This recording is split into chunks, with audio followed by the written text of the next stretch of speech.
Donc, donc en théorie, si l'écran bleu, voilà. euh, euh, il faut que j'y Ah, pense, ça, le effectivement. micro. Ah, ça, c'est le micro, ouais. Donc, alors, on a un beau cadeau. Alors, un cadeau franchement exceptionnel. Un lot, un lot d'autocollants GitLab, vraiment énorme. C'est pas beau, ça, quand même. J'avoue. Mais pour ça, il faut répondre effectivement à une question, quand même. Dans quelle ville se situe le temple des 100 visages? Merde, je l'ai déjà faite, celle-là? Non. Donc, qui a répondu? Personne n'avait la réponse. Donc, Tout à l'heure. donc c'est Bravos, en fait, hein, oui. Tout le monde l'a dit. Bon, avec Tout le monde l'avait, ouais. qui le veut, parce que sinon... Moi j'en veux. Moi j'en veux bien. Bah, on se la sépare en deux si tu veux. Tiens, voilà. Raté. Nul. Donc, alors...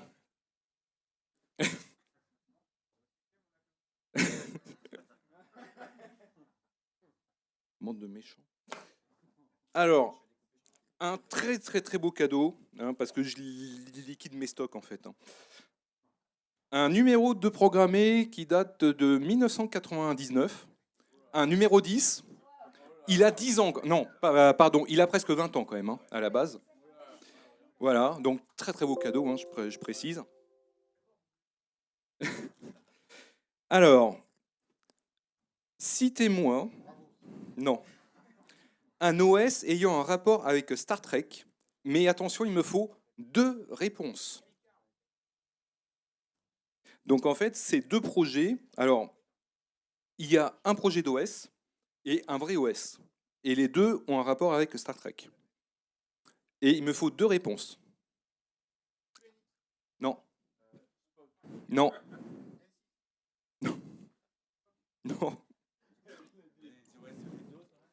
Il y a un OS, mais pas Windows, mais qui fonctionne sur une plateforme qui peut ressembler. Non, non, non,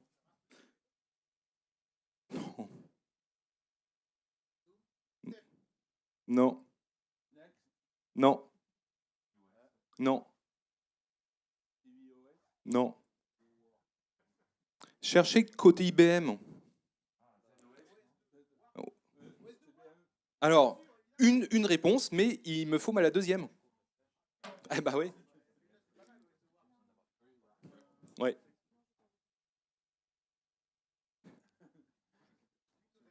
Non. Non. Non. Allez, plus facile, mais je change de cadeau, hein, parce qu'il ne faut pas abuser quand même. Une superbe carte pour faire un PCB soi-même. Hein, ça, c'est pas beau, ça, quand même. Le nom du smartphone Nokia lancé par Microsoft sous Android. Non.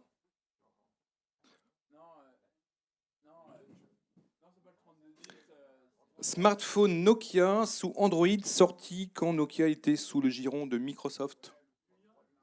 Que j'avais même chez moi d'ailleurs. Oui, oui, mais le nom précis. C'est le Nokia X en fait. Voilà. Mais je te l'accorde. Donc un superbe PCB qui va pas te servir à grand chose, mais c'est pas grave. Alors, le magazine.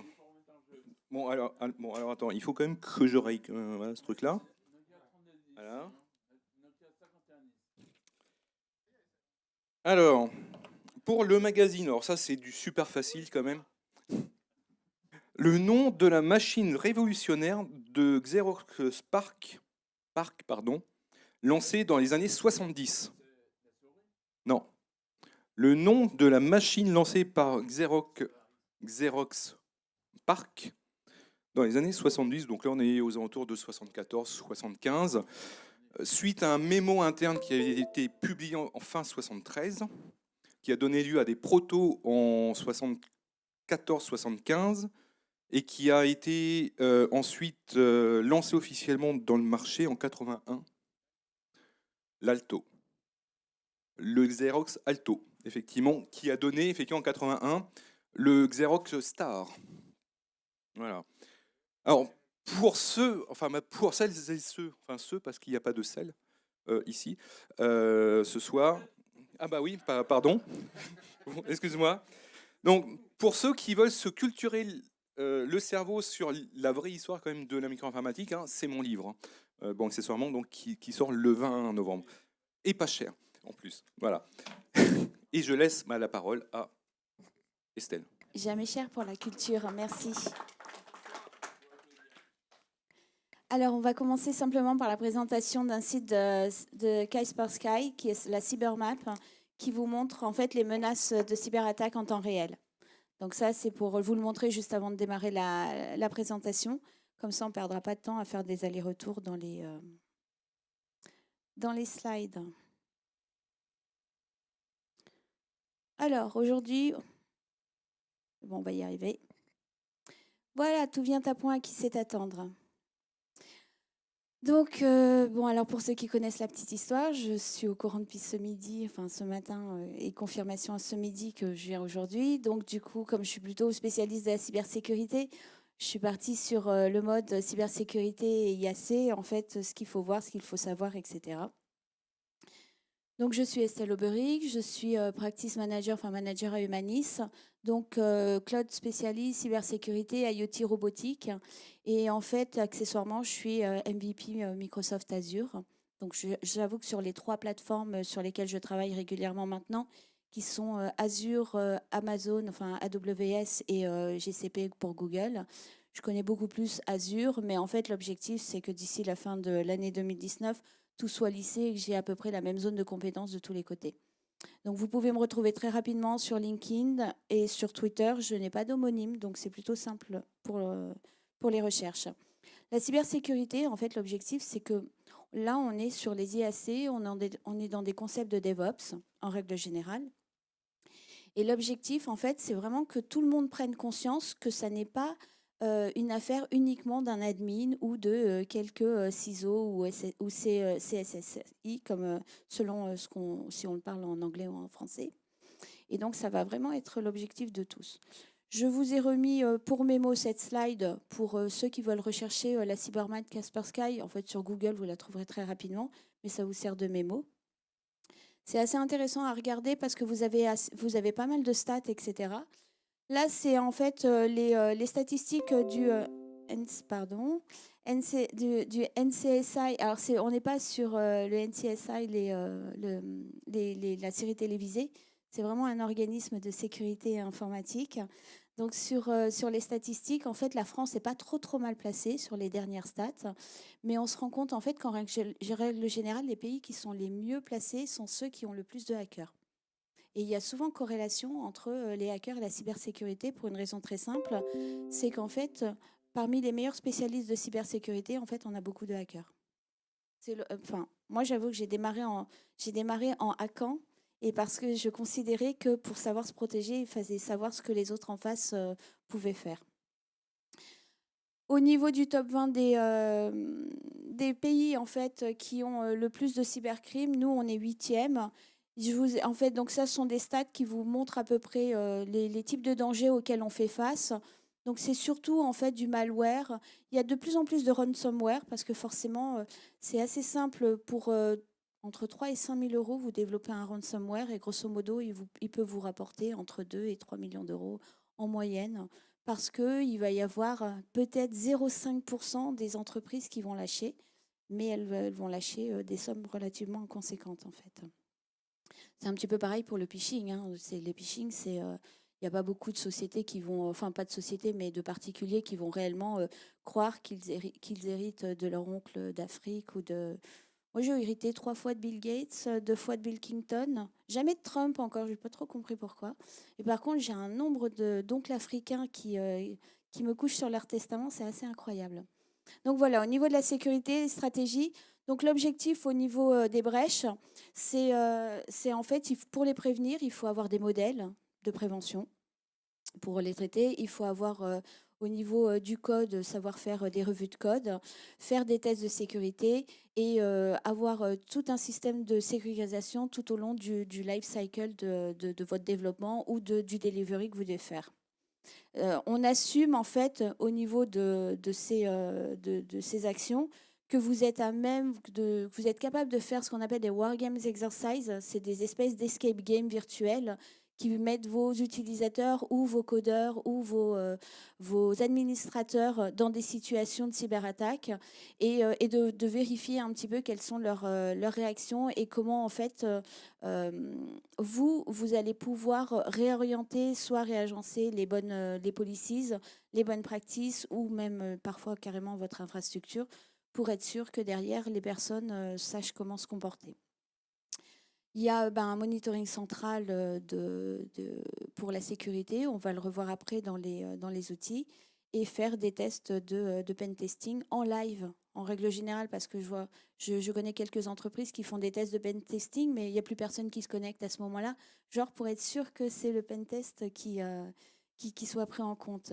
Donc en fait, là, il faut qu'on ait vraiment une culture de DevOps qui commence à être relativement généralisée vers une culture de DevSecOps pour rajouter la dimension sécuritaire.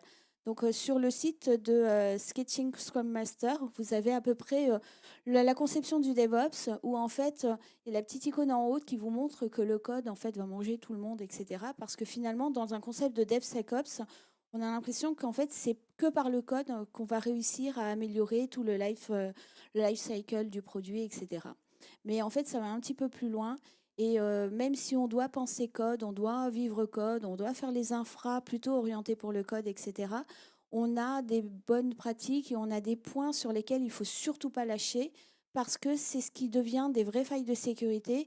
Et je pourrais vous dire que pas plus tard qu'avant-hier, j'étais chez un client pour faire un audit de son infrastructure et on se retrouve dans des situations où ils ont un compte Office 365, mais comme ils n'arrivent pas à mapper avec le SMTP d'Office 365, et du coup, ils ont mis un SMTP Google, parce qu'après tout, c'est tellement plus simple, que finalement, ils ont un compte de repos, et donc du coup, la personne qui a fait le compte de repos, elle donne son login mot de passe à tout le monde, comme ça, tout le monde est capable de balancer le code sur le compte de repos, et puis du coup, en fait, on n'a absolument plus du tout de visibilité sur qui fait quoi dans l'histoire. Et on a à peu près les mêmes comportements, même sur les accès serveurs, etc. Donc tout ça, c'est ce qui est souvent implémenté dans l'infrastructure. Et par exemple, un admin système qui a plus jusqu'à présent l'habitude de faire des infras, lui va avoir des réflexes qu'un développeur, quand par exemple, si vous avez un admin système qui va passer dans le monde du DevOps, il va avoir un petit peu de mal à comprendre toute l'agilité dont un développeur a besoin. Et un développeur, lui, quand il va devoir passer du côté Ops, il ne va pas forcément avoir les bons réflexes au niveau des bonnes pratiques sur des admin systèmes et des infrastructures classiques. Donc DevOps, c'est le concept, on automatise. Et DevSecOps, c'est qu'on rajoute des tests et on intègre de la télémétrie dans le code. Et on va voir en fait aussi que justement sur le YAC, on intègre aussi la télémétrie à peu près sur toutes les tuiles qu'on peut avoir sur une infrastructure. On va faire des tests et on va intégrer de la télémétrie un petit peu partout, des observations de log beaucoup plus récurrentes que ce qu'on avait l'habitude de faire sur des infrastructures classiques. Et c'est ce qui va nous permettre, grâce à tous ces métriques et ce monitoring, de pouvoir vérifier si finalement tout va bien et si on a des choses à modifier. Donc l'objectif, en fait, c'est de partir sur des concepts de produits ou de best practice avec ce qu'on appelle le security by design, c'est-à-dire que la sécurité est déjà intégrée dans tout ce que vous allez mettre en place. Donc, au niveau d'un développeur, en fait, on a le code, on va vérifier la vulnérabilité du code, il va committer. Au moment du build, on peut faire déjà des analyses statiques sur le code. On peut ensuite enclencher des tests de manière automatique et on peut faire du scan automatique. Et ensuite, on déploie. Au niveau de l'UAT, pour ceux qui ne savaient pas, c'est ce qu'on appelle User Acceptance Testing. C'est qu'en fait, quand on est dans un concept de continuous delivery, le plus important, c'est d'être sûr que vos utilisateurs vont utiliser ce que vous êtes en train de faire parce que sinon, ça ne sert strictement à rien. Ça va être aussi la même chose pour toute la partie IAC.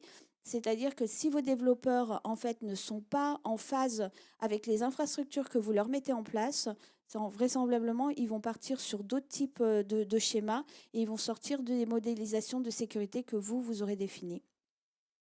Et ensuite, on passe en production. Et en production, on va continuer encore à faire du monitoring.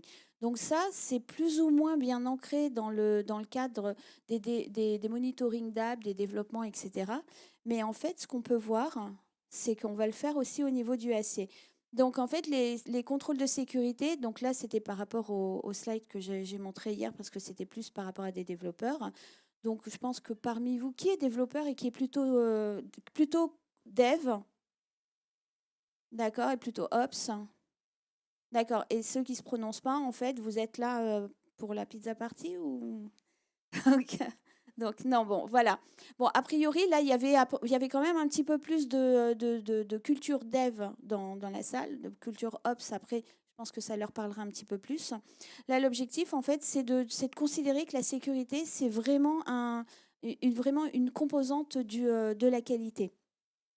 Donc, un code qui est pauvre, de toute façon, peut ralentir toute votre solution de la même façon, en fait, finalement, qu'un acteur extérieur qui va essayer de vous attaquer. Donc, c'est exactement la même chose.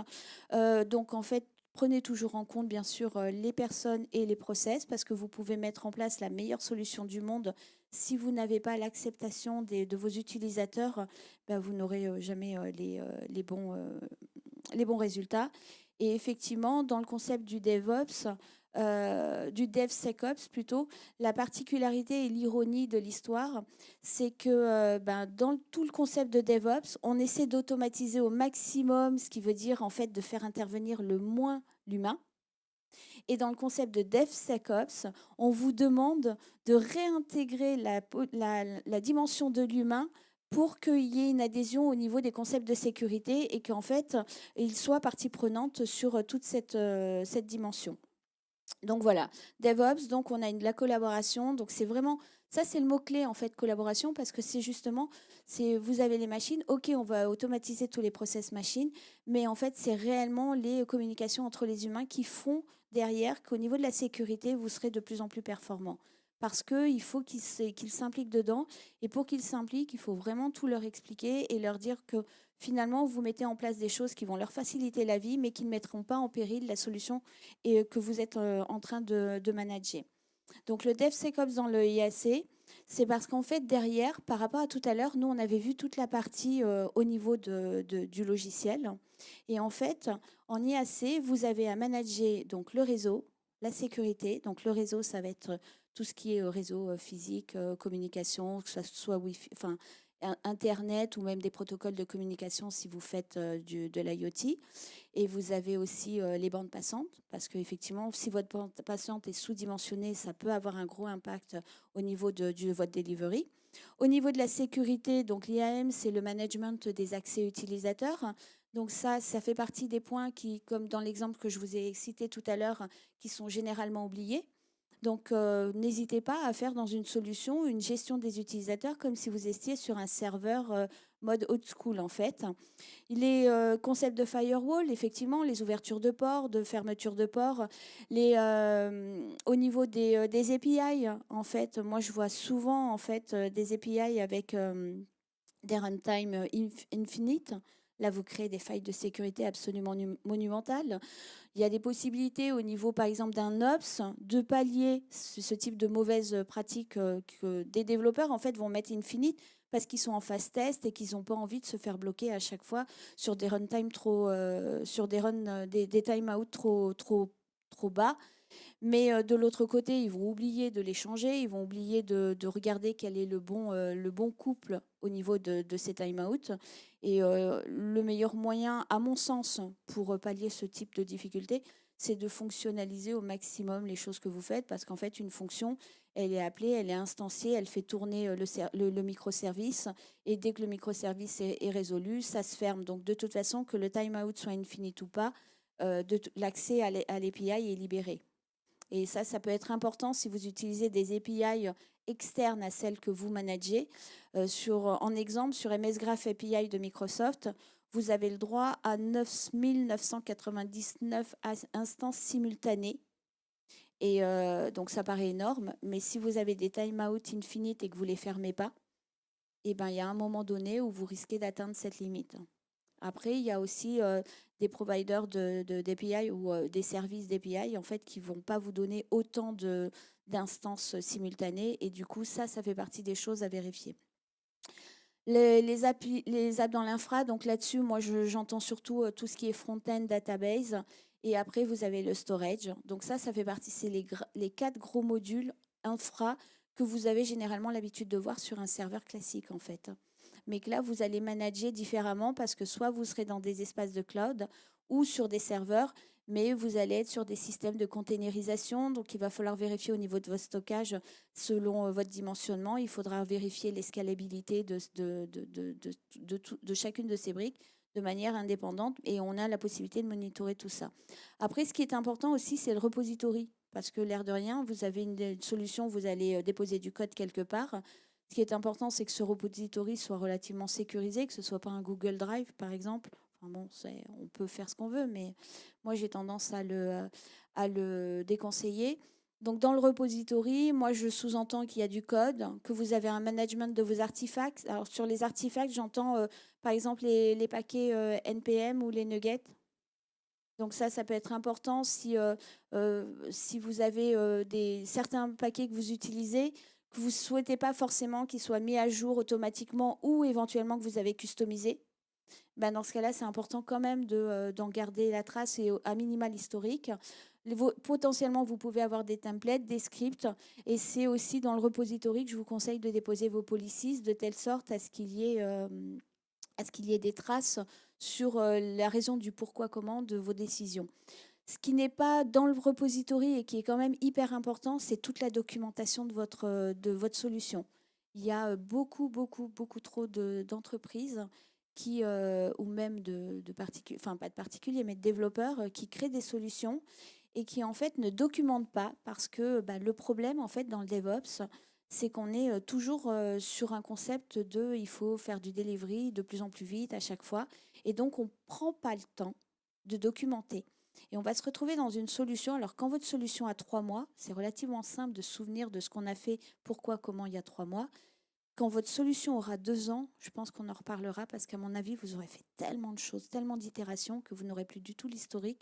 Et en plus, si vous avez du turnover dans votre entreprise, c'est particulièrement important d'avoir les documentations. Ça fait partie du concept de sécurité en DevSecOps. Parce qu'en fait, le DevSecOps, ce n'est pas uniquement le concept de la maintenance et du fait que votre solution va bien fonctionner, c'est aussi assurer la pérennité de votre solution. Donc, alors si vous avez une solution qui est particulièrement éphémère, vous pouvez vous en ficher. Mais a priori, moi, je pense que c'est toujours intéressant de cumuler et de mutualiser le savoir que vous avez tendance à acquérir au fil des temps. Alors, vous avez des outils pour vous aider. Alors, il y en a un qui s'appelle Inspect. Alors, il y a plusieurs outils, on va être honnête. Moi, je suis assez fan de StarWinds, mais c'est un outil qui est assez cher. Donc, moi, j'ai fait pour cette conférence et même celle d'hier, quand je fais des conférences, je fais souvent des focus sur des outils open source. Parce que l'objectif, c'est pas de vous présenter un outil en vous disant ouais, il est génial, etc. Et que vous vous connectiez en disant ok, si je dépense pas 2500 balles, je peux pas le tester. Alors bon, StarWinds, vous avez une trial version, donc si vous êtes curieux, n'hésitez pas à le tester. Après, les outils, il y en a tous les jours qui sortent. Vous n'aurez pas le temps de tout tester et je vous déconseille de perdre du temps. Quand vous en trouverez un, en fait, n'en testez un autre que si vous avez un manque, que s'il y a une fonctionnalité qui vous manque. Donc, Inspect est particulièrement intéressant parce que là, je vous ai montré des copies d'écran parce que je suis désolée, je n'ai pas eu le temps de monter des vrais exemples. Vous avez en fait là un petit exemple qui vous permet de voir qu'avec Inspect, vous pouvez vérifier ce que vous avez dans votre pot. Donc ça vérifie en fait si finalement, parce que vous avez vu, je pense, dans les conférences antérieures, que dans le IAC, vous allez en fait tout gérer en code. En fait, moi, j'appelle ça plus du script que du code, mais après, c'est une question de sémantique. Mais grosso modo, donc vous allez avoir tout ça dans votre pot. Et avec Inspect, vous pouvez vérifier que dans votre pot, vous avez bien la bonne structure pour pouvoir après faire votre déploiement. Ensuite, vous avez la possibilité, avec cet outil, qui est gratuit, je le rappelle, quand vous le lancez, qu'il aille vérifier à l'intérieur de vos machines ou de vos containers. Donc là, dans cet exemple, on est dans une machine, alors de mémoire, ça devait être une Ubuntu. Ou je sais, ouais, enfin bon, c'est une machine Linux, mais en fait, on a la possibilité de le faire tourner et de vérifier derrière si vous avez bien en fait les bons enfin si vous avez bien les bons logins, qui est honneur, etc. Qui a fait quoi. Donc ça, c'est déjà une première façon, même si votre machine n'a jamais tourné. C'est que déjà avec Inspect, vous pouvez vérifier le déploiement, vérifier déjà votre code avant le déploiement. Une fois que vous avez déployé, vous pouvez vérifier qu'il y a bien tous les modules qui devraient être dans cette machine ou dans ce container, ou etc. Genre, si dans votre container, vous devez avoir plusieurs fonctions, ça va vérifier. Donc là, par exemple, sur un exemple d'une machine Ubuntu, on peut vérifier s'il y a bien le serveur Apache, s'il y a bien, par exemple, une passerelle SNTM, s'il y a bien, je ne sais pas, un IPCOP, enfin, peu importe. Et si, par exemple, s'il y a un IPCOP qui a bien les bons paramétrages que vous avez déjà instanciés sur votre image. Donc ça vous permet d'automatiser déjà, donc c'est là où on revient un peu plus dans le concept DevOps, c'est qu'en fait, ça vous permet d'automatiser tout ce genre de vérification que vous avez, enfin, je ne sais pas si vous les faites, mais en tout cas que vous devriez faire.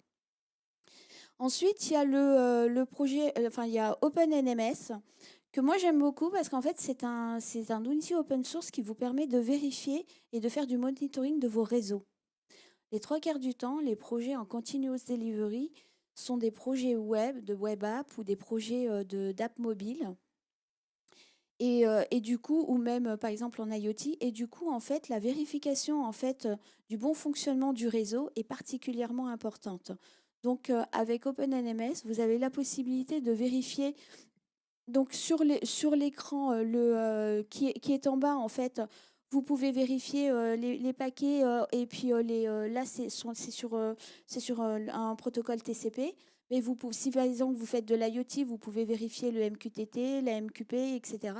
Et derrière, vous avez des dashboards que vous pouvez ressortir, où là, on est par exemple sur une application web et ça vous montre que effectivement, on a de mémoire, je crois qu'en fait, de toute façon, il n'y avait pas de problème sur ce dashboard, mais ça vous montre aussi derrière à un endroit, je me souviens, ah oui, ça ne se voit pas très bien en fait. Disons qu'on voyait si en fait les certificats étaient bien appliqués. Donc en fait, il y a une vérification au niveau des certificats SSL si vous avez des certificats. Donc ça, en fait, ça vous permet de le checker et de vous faciliter la vie parce que si vous faites tout à la mano, de toute façon, vous ne le ferez pas. Et là, la sécurité sera remise en question. Après, ça, je pense que c'est le plus connu de tous, c'est Metasploit. Metasploit, pourquoi j'en parle? Parce que bon, déjà, je l'utilise beaucoup. Et parce que en fait, c'est un framework qui se colle très très bien sur, d'ailleurs, c'est sur l'écran, ça se voit, sur la distribution Kali Linux. Je pense qu'à mon avis, c'est une des plus répandues. Donc, Metasploit, quand vous faites du pen testing, et même si vous n'en avez jamais fait, je dirais pas que c'est simple, mais c'est pas non plus méga compliqué, quoi. Ça va vous demander peut-être une demi-journée, une journée pour prendre en main le produit. Et après, vous pourrez instancier des pen tests de manière récurrente sur vos solutions. Et ça vous permettra de vérifier si effectivement vous êtes OK ou pas. J'ai 2 slides qui manquent parce que j'ai pas eu le temps de les finir, mais je vous les rajouterai dans la présentation que je vais distribuer après. Il y a ELK, en fait, moi je fais le couple ELK-Kibana, parce que Kibana permet de faire la visualisation. Donc au niveau de ELK, en fait, c'est une très très bonne solution open source pour vous permettre de superviser les logs. Et derrière, vous pouvez rajouter du Prometheus. Alors soit vous le mettez sur Kibana, soit vous faites du Grafana avec. Et Prometheus, en fait, vous permet d'avoir les métriques. Et donc ça, c'était ce que je disais. Donc c'est pour ça que c'est dommage parce que pour moi, à la limite, c'est presque les slides les plus importants, mais ça reste quand même parmi les produits les plus connus par rapport à Inspect et Open. Donc du coup, voilà, c'est les slides, je vous les rajouterai pour ceux qui ne connaissent pas. Mais en fait, dans toutes les solutions de continuous delivery, le plus important au niveau de la sécurité, c'est d'avoir les bonnes pratiques qu'on avait en mode old school au niveau de la gestion des serveurs et derrière de pouvoir s'aider avec ces outils qui vous permettent d'automatiser des tests. Donc je rajouterai les slides pour ELK Kibana et Prometheus Grafana. Donc, en petit résumé, ce qu'il ne faut pas oublier, c'est que par exemple, sécuriser des containers et des applications, en fait, ça, il faut le faire avant de les déployer. Après, c'est un chouille trop tard.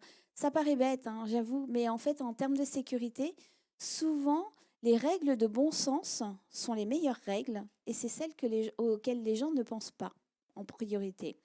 Derrière, surtout, vérifier.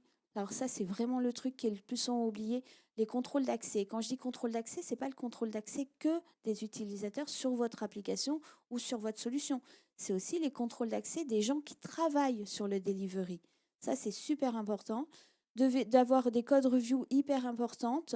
Alors, il y a la possibilité dans les bonnes pratiques, mais ça, ce n'est pas inhérent au DevOps, c'est de rédiger des best practices ou éventuellement des schémas sémantiques de code dans votre société pour que si vous avez 10 développeurs, que les 10 développeurs ne commencent pas à écrire tout et n'importe quoi, que tout le monde écrive le code un petit peu sous la même logique. Après, vous avez aussi des outils qui vous permettent, au niveau des code review, de vérifier effectivement si on est bien sur la bonne sémantique, si on a les bonnes pratiques, etc. Donc là-dessus, sur le SlideShare, j'ai partagé la présentation que j'ai faite hier et je donne justement côté code un petit peu quels sont les outils qui permettent de faire les reviews. Après, c'est ce que j'ai dit, le knowledge sharing, c'est réellement en fait de la doc. Documenter au maximum, enfin, autant que possible ce que vous faites, parce que je sais que derrière, il y a toujours des délais, des timings à respecter, donc ce n'est pas toujours évident. Et communiquer parce que le DevOps, même si on automatise tout, etc., vous travaillez rarement tout seul sur la solution. Et même si vous êtes tout seul à développer la solution, vous la développez à minima pour quelqu'un d'autre, pour un client ou pour des utilisateurs. Donc l'objectif, c'est à chaque fois de vous rapprocher de vos clients ou de vos utilisateurs et de vérifier si tout est OK. Et je pense que c'est comme ça, en respectant un petit peu près tout ça, que vous pourrez avoir des règles de sécurité plus ou moins bien respectées.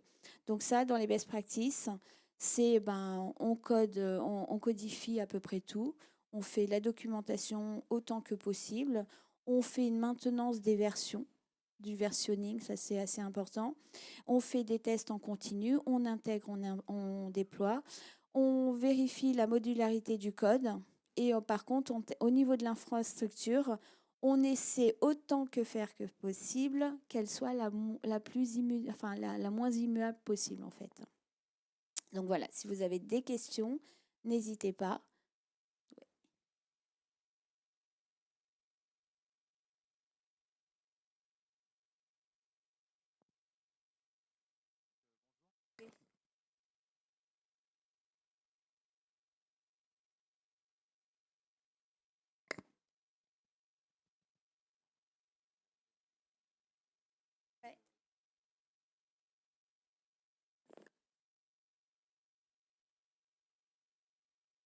Donc bonjour. Donc j'avais une question par rapport au fait qu'on doive documenter le code au fur et à mesure, parce que c'est quelque chose que j'entends souvent dans les conférences. Est-ce qu'il existe des outils ou des workflows qui permettraient de documenter le code sans perdre trop de temps? Oui, il y en a. Maintenant, moi franchement, je ne suis pas trop pour automatiser les commentaires automatiques parce que je suis plus pour prôner aux développeurs que lui mette son petit slash et même si c'est que 3 mots quoi en fait. Vous voyez? Parce que quand tu fais tu automatises les commentaires de code, en fait, tu vas partir sur des commentaires qui vont être généralisés, qui ne sont pas forcément ce qui correspond à ta logique ou des choses comme ça. Et si par exemple, en fait, dans ton commentaire, tu fais une déclaration par exemple, tu fais une déclaration de variable dans ton code, moi, je trouve que c'est quand même plus cohérent que ce soit le développeur qui fait cette déclaration de variable, qui fasse un petit commentaire en disant, voilà, la sémantique de la déclaration de variable, elle est telle. Alors, en général, dans les bonnes pratiques, on dit toujours que les noms de variables doivent être représentatifs de la variable que vous utilisez. Ça, c'est un truc qu'on entend depuis des milliers et des cents, et moi, je continue à avoir des codes. Vous regardez une variable, vous savez même pas à quoi elle correspond, quoi. Et je pense que parmi les développeurs, lequel n'a jamais vu de code où en fait vous êtes en train de vous dire mais de quelle variable parle-t-on? Alors c'est simple, par exemple en IoT, moi si je vois une variable, on va pas mettre thème parce qu'en plus on va nous minimiser au maximum les messages derrière comme on va faire du JSON, donc on va mettre deux, trois lettres. Mais il y a un moment donné, quand tu mets, je sais pas, si tu mets TEM ou tu mets thème, c'est quoi? C'est de la température ou c'est du temps? Tu vois? Donc, parce qu'en plus, alors soit tu dis à tout le monde, bah, écoutez, vous codez tout et toutes les variables, c'est de l'anglais. Donc, du coup, tu vas te retrouver à limiter un petit peu le champ des questions qui peuvent se poser derrière. Mais il ne faut pas oublier, par exemple, nous, on est français, etc. Moi, je code tout en anglais parce que je suis feignante et que j'ai pas envie après de tout changer si je dois changer. Et puis que finalement, en plus, les trois quarts des tutos sont en anglais, donc on prend l'habitude de travailler en anglais. Mais je connais plein de jeunes qui, bah, eux, ils pensent aux mots en français, ils vont pas avoir le réflexe d'aller se dire, je vais chercher la traduction anglaise. Et donc, du coup, ils vont faire un abrégé du terme en français, mais qui va peut-être correspondre à un autre terme en anglais ou vice-versa. Et donc, en fait, je pense que là, si tu dis, ben, j'ai un outil qui fait le commentaire automatique, déjà, le commentaire, je pense qu'à mon avis, il ne va pas du tout être cohérent s'il y en a un qui est intégré.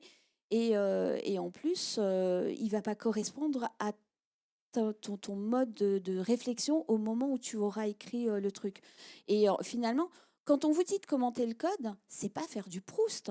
Moi, je supporte pas de lire 10 lignes de commentaires dans un code. C'est vraiment de mettre juste une petite phrase ou juste une explication, ou même ne serait-ce que 3 mots.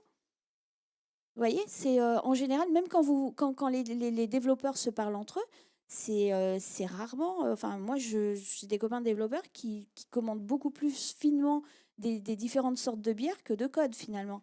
Parce que dans le code, ils n'ont pas à dire 150 000 trucs.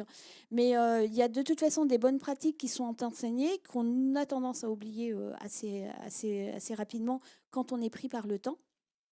Mais c'est là où moi, dans le concept de sécurité, je me dois de faire un warning en disant attention, il vaut mieux que vous perdiez peut-être quoi 5-10 minutes, une demi-heure sur une journée, mais que derrière, dans 2 mois, vous ne perdiez pas 2 jours à rechercher ce que vous avez fait. Parce qu'au final, vous gagnerez du temps.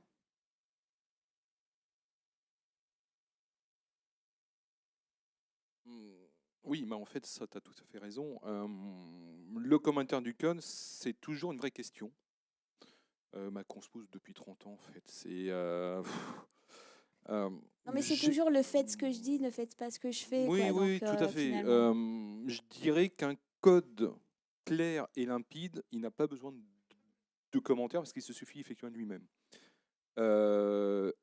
Alors qu'un code mauvais, effectivement, bah, primo, il sera totalement illisible. Et secondo, effectivement, on sera obligé de le commenter parce que comme le code, on ne peut pas le lire comme ça, en fait, c'est le commentaire qui va t'aider à ce niveau-là.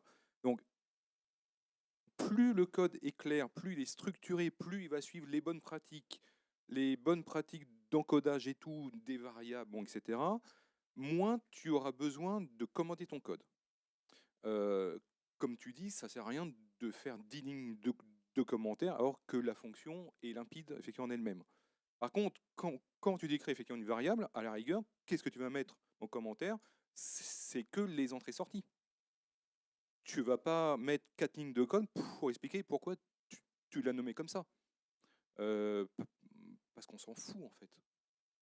Si tu respectes bien les normes de nommage, il n'y a pas de souci. Par contre, commenter effectivement les entrées-sorties, voire le traitement bon, effectivement à l'intérieur, là d'accord. Après, moi j'ai envie de dire que le commentaire c'est bien, la documentation technique c'est encore mieux. Et si ta documentation technique n'est pas à jour, à quoi elle sert? Et tu as beaucoup de projets comme ça en legacy qu'on ne peut pas relire parce que la doc technique n'est pas à jour. Et ça, c'est un vrai drame. Et c'est ça, en fait, qui va te servir dans 5 ans, mettons, à reprendre un dossier, enfin un code. Le commentaire, ce n'est qu'une partie. Si tu as le commentaire bien structuré, mais que tu n'as aucune doc technique derrière, là, par contre, il y a un vrai souci. Et là, pour générer une doc technique à partir d'un code, tu prends, mettons, le projet Sphinx, parce que ça, c'est l'un des plus connus, il sert à ça. Par contre, à chaque grosse version, tu mets à jour ta doc technique. Ça, c'est totalement indispensable, par contre. Et surtout, en entreprise, c'est la doc technique qui va servir à ceux qui te succèdent. Encore une fois, on n'écrit pas un projet, un code pour soi-même. Mm. Et ça, c'est parfois dur, effectivement, à faire. Surtout voilà, quand on démarre un projet tout seul, en bah fait. voilà. Si par Ah exemple ouais. pour ceux qui sont dans des modes projet start-up, Mm. etc., ils démarrent, ils sont un, deux, peut-être trois, ils sont des potes, ils Ouais. s'entendent super bien. Et à ce moment-là, c'est genre, ils ont passé des journées ensemble à coder, ils sont tous dans le même move, tous dans le même mind. Et voilà quoi. Et donc là, pour eux, c'est complètement superflu d'expliquer ce qu'ils sont en train de faire parce qu'ils le font et tout le monde le comprend. Ouais. Et résultat des courses. Mais par contre, justement pour ces personnes-là, mais même pour les entreprises, le jour où vous devez lever des fonds, c'est ce qu'on va vous demander. Le jour où vous devez justifier auprès de votre direction, votre DAF ou un truc comme ça, pourquoi vous avez fait ça, pourquoi on paye tant sur telle solution, etc. C'est ce qu'on va vous demander. Ouais. Et sinon, on va se retrouver dans des solutions où moi, ce que j'ai fait il y a 2 jours, où finalement, il y a une société qui est obligée de payer un audit de 10 jours sur mon tarif horaire parce que maintenant, il faut que je comprenne ce qu'ils viennent de faire pendant 6 mois et que je dois tout documenter parce qu'en plus, le gars part dans 3 semaines. Voilà. Ça donne à peu près ce genre de truc. Donc, quand vous êtes développeur, ça peut-être que ça vous donnera un certain pouvoir à un moment donné, mais ça va, quoi qu'il arrive, un jour se retourner contre vous. Et justement, si vous prenez l'habitude de travailler avec ces bonnes pratiques, c'est aussi ce qui va vous valoriser sur le marché. Mm. Parce que ça va se savoir. Oui, tout à fait. Et de toute façon, on en revient au même, c'est vraiment, en fait, le code, oui, c'est ton book, en fait, c'est ton CV.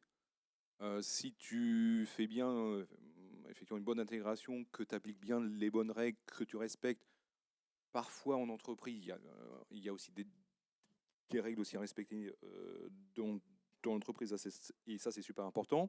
Tu as certaines techniques en agile qui posent problème. Si tu prends une programmation en peer-to-peer, Ouais. le but, c'est d'aller ultra vite.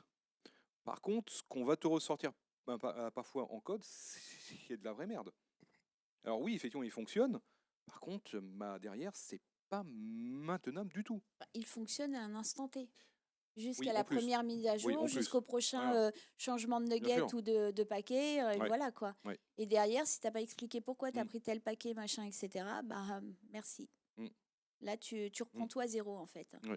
Et là, effectivement, tu repars dans des projets Phoenix. Mais de toute façon, le code, pour les développeurs qui vont rentrer, pour ceux qui sont étudiants ou même pas, pardon, qui vont rentrer sur le marché du travail, maintenant, les 3/4 des DRH vont vous demander si vous avez un compte GitHub ou quelque chose comme ça. Mm. Donc en fait, et ne pensez pas que c'est juste pour savoir si vous avez juste un login GitHub. C'est qu'ils ils vont aller regarder un petit peu sur quoi vous faites des repos. Donc ça définit plus ou moins votre personnalité de développeur. C'est grosso modo déjà un digital device, un digital twin pour vous. C'est-à-dire que on voit à peu près comment vous travaillez, quels sont les centres d'intérêt que vous avez d'un point de vue techno, etc. Ça, c'est pour ceux qui ont des GitHub, je pense que, et ceux surtout qui sont actifs sur GitHub. Ça se voit d'autant plus. J'ai une question et une remarque par rapport à ça. Alors, je ne suis plus étudiant depuis longtemps. Dans le cas de... Alors, chez vous, par exemple, qui va regarder le repository GitHub de la personne qui va être reçue en entretien? Chez Humanis, Ouais. par exemple, ça va être en fait, moi, je fais partie d'un pool d'experts et ça va retomber chez nous. D'accord. Je posais la question parce qu'il n'y a pas longtemps, sur LinkedIn, un cabinet de recrutement qui est censé être un cabinet de recrutement IT m'a dit il faut vraiment que vous venez bosser pour notre client, on vient de regarder votre compte GitHub, vous êtes un expert PHP et on a besoin de vous. J'ai dû faire des lignes de PHP à l'époque où Free avait proposé d'héberger des pages PHP, donc certains d'entre vous étaient peut-être même pas nés. Donc c'est pour ça que je pose la question. Il y a une start-up en Espagne qui propose des services d'analyse intelligents et automatiques des repositories GitHub pour les proposer au RH aussi. Je ne sais pas à quel point c'est réellement pertinent. Après, une vérification humaine est bien, mais il faut que ce soit les bonnes personnes qui regardent. C'est ça, oui, je suis d'accord. Bon, moi, je peux parler que pour la société dans laquelle je suis en ce moment. Après, j'en ai quitté une très grosse, qui est une grosse boîte américaine qui est de 460 000 personnes. Mais eux, non, ça va pas être un expert parce que, honnêtement, moi, j'ai fait 5 mois chez eux, j'ai pas rencontré d'experts, donc je vois pas trop. Voilà, je quoi. vois. Donc, non, mais c'est voilà, je préfère pas donner le nom, mais ce que je veux dire, c'est que voilà, nous, en fait, là, en ce qui concerne, Humanis, oui, ça va forcément retomber chez nous. C'est que par exemple, là, il y a une grosse phase de développement où ils recherchent des développeurs .NET, C Sharp, etc. Et ce sont les experts .NET C Sharp qui vont aller regarder ces profils. Même si ces gens-là vont pas aller travailler directement dans leurs équipes, ils seront de toute façon en relation avec eux parce qu'en fait, il y a dans la division consulting, en fait, on a un pool d'experts. Et en fait, nous, en tant qu'experts, on est là pour être en support avant-vente ou sur le delivery ou éventuellement, nous, être en step ahead sur les technos. Donc, c'est d'ailleurs pour ça, ça explique pourquoi moi, en sachant ce matin que potentiellement j'avais un talk à faire cet après-midi, j'ai absolument eu aucun problème avec ma direction pour me dégager 2 heures pour préparer le talk et venir cet après-midi. D'accord. Voilà. Et alors, Ça, j'en ai c'est une une dernière, politique du coup. d'entreprise en fait derrière. Il y a quand même pas beaucoup d'étudiants qui ont des comptes GitHub. Ou alors ils ont des comptes GitHub mais avec rien dessus. Je donne des cours à la fac, donc et c'est beaucoup d'entre eux ne connaissent même pas, ne savent pas utiliser Git parce que leur prof ne leur explique pas. Donc du coup, vous devez pas en voir beaucoup. Qui ont des comptes. Bon, en fait, Ouais. nous, on n'a pas que des juniors qui postulent. D'accord. Non, mais c'est parce que comme pour j'avais être entendu sincère. étudiant dans la fac, je me Oui, non, concentrais mais surtout je le là-dessus. dis parce que là, on est à 42 et que je sais qu'il y a aussi des étudiants qui sont présents. Après, c'est pas non plus rédhibitoire qu'une personne n'ait pas un compte GitHub. Moi, je vais être honnête, j'en ai un, mais je suis pas un profil dev. À chaque fois, j'ai commencé des petits repos, machin, etc. Mais moi, j'ai du mal avec comment dire, c'est quoi? C'est Markdown? Markdown. Ouais, Markdown. Voilà, moi, j'ai un peu de mal avec ça. Bah, venez Et prendre un café avec moi tout à l'heure. ouais, Vous mais, allez voir. mais avec grand Il y en plaisir, a pour parce 2 que minutes. avec grand plaisir. Mais grosso modo, moi je suis super trivial. Moi, franchement, vous me donnez un fichier Word, c'est bon, je fais mes mises en page. Markdown, à la limite, je me dis, bah, je vais tout écrire en HTML et je vais rebalancer dedans. Non, Et voilà, c'est pas. exactement, voilà, c'est exactement ce qu'on m'a dit parce que justement, j'ai un workshop que j'avais commencé à rédiger pour la serverless conf sur GitHub. Et donc j'ai eu un petit peu d'aide, mais j'ai pas fini de rédiger comment dire, de mettre sur le GitHub justement tout ce workshop. Et ouais, avec grand plaisir. Moi, à un moment donné, je me dis, il va falloir que je finisse Non, mais il n'y en de a pas mettre pour en long. place Je vous tous dirai les. pourquoi il faut faire ça en fait. Ben, parfait. Ben, alors, moi, je prends toute aide sur mes lacunes, en fait. Mais bon, si vous n'avez pas de compte GitHub, c'est pas non plus rédhibitoire pour trouver un boulot. C'est pas, tout le monde n'a pas envie n'a pas envie ou n'a pas le temps aussi de collaborer à des projets open source. Et tout le monde n'a pas forcément envie de partager son code. Donc, c'est absolument pas gênant. Il y a d'autres phases de test pour les développeurs pour voir. Nous, on a une sorte de game de hour of game ou je sais pas quoi pour tester les compétences d'un développeur. Donc voilà, je pense que les bons cabinets de recrutement pour des développeurs, à mon avis, doivent avoir ce type de test aussi en fait. On a encore le temps pour une ou deux questions, pas plus, et ensuite on switch de Ok. speaker. Enfin, d'ailleurs, on peut même le switcher maintenant. Ouais. Voilà. Donc, si vous avez une ou deux questions, le temps qu'on fasse la manip, que je trouve le speaker aussi accessoirement, ça peut aider. Ouais, ça peut. Tu peux encore gagner. Bientôt. C'est bon. Voilà, donc juste quelques minutes. Alors, qu'est-ce que je vais vous faire gagner? Parce que bon, voilà. Oh oui, tiens, sympa ça. Un petit écran OLED. Voilà, oui, voilà. Un petit écran OLED de 0,9 pouces qui fonctionne très bien. Donc c'est de l'SPI. Ouais, ça c'est une connexion SPI, ça. Donc ça se code super bien. Alors sur quelle machine a été créé le www?